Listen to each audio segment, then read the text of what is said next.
ಶುಭೋದಯ, good morning everyone. ಯೋಗದಲ್ಲಿ ಒಂದು ಮಾತಿದೆ, ಯೋಗ ಸಮತ್ವಂ ಉಚ್ಯತೆ.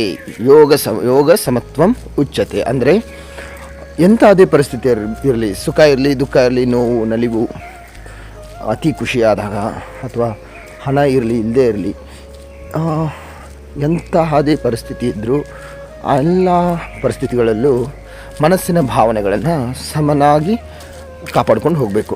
ಸೊ ನಾವು ಖುಷಿ ಆದರೆ ತುಂಬ ಎಕ್ಸೈಟಾಗಿ ಎಲ್ಲರ ಜೊತೆಗೆ ಹ್ಯಾಪಿಯಾಗಿರ್ತೀವಿ. ದುಃಖ ಆದರೆ ಎಲ್ಲರನ್ನೂ ತೊರೆದು ಒಂಟಿಯಾಗಿ ಕೂತ್ಕೊಂಡು ಅಳ್ತಾ ಕೂತ್ಕೊಳ್ತೀವಿ. ಸೊ ಹೀಗೆ ಯಾವುದೇ ಪರಿಸ್ಥಿತಿ ಬಂದಾಗ ನಮ್ಮ ಮನಸ್ಸಿನ ಭಾವನೆಗಳನ್ನು ನಿಯಂತ್ರಿಸಿ ಸಮತೋಲನದಿಂದ ಮನಸ್ಥಿತಿಯಿಂದ ಜೀವನ ಮಾಡೋದಕ್ಕೆ ಯೋಗ ಸಮತ್ವಂ ಉಚ್ಯತೆ ಅಂತ ಹೇಳ್ತಾರೆ.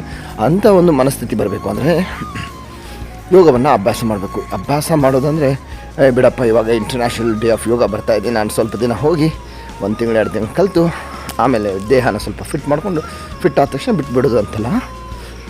ನಾವು ದೇಹಕ್ಕೆ ಮಾಡ್ತೀವಲ್ವ, ಅದು ಬರೀ ದೇಹಕ್ಕೆ ಮಾತ್ರ ವ್ಯಾಯಾಮ ಆಗ್ತದೆ. ಇದು ಯೋಗ ಅಂತಂದರೆ ಜಸ್ಟ್ ಹೋಗಿ 1 ಅವರ್ ಮಾಡೋದಲ್ಲ, ಯೋಗವೇ ಜೀವನ ಅಂತ ಒಂದು ಸ್ಲೋಗನ್ ಬರ್ತದೆ. So the one who is doing yoga, ಯಾರು ನಿತ್ಯ ಅಭ್ಯಾಸ ಮಾಡ್ತಾರೆ ಅದನ್ನು 24 ಗಂಟೆಗಳು ಕಾಲ ತಮ್ಮ ಜೀವನದಲ್ಲಿ ಅಳವಡಿಸ್ಕೊಳ್ಬೇಕು. ಸೊ ಎದ್ದ ತಕ್ಷಣ ಯಾವ ಭಾವನೆಗಳಿರಬೇಕು, ಕೆಲಸ ಮಾಡುವಾಗ ಯಾವ ಭಾವನೆಗಳಿರಬೇಕು, ಹೇಗೆ ಕೂತ್ಕೋಬೇಕು, ಹೇಗೆ ನಿಂತ್ಕೊಳ್ಬೇಕು, ಸಮಾಜದಲ್ಲಿ ಹೇಗೆ ವರ್ತಿಸಬೇಕು. ಸಮಾಜದಲ್ಲಿ ನಾವು ಎಲ್ಲರ ಮುಂದೆ ನಾಟಕ ಮಾಡ್ತಾ ಇರ್ತೀವಿ, ನಾನು ಹೀಗೆ ಅಂತ ಹೇಳ್ಬಿಟ್ಟು.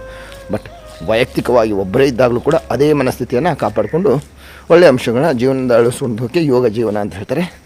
So it's too vast. ನಾವು ಜಸ್ಟ್ 1 or 2 ಅವರ್ ಮಾಡ್ತೀವಿ ಅಂತಂದರೆ ಆಗಲ್ಲ.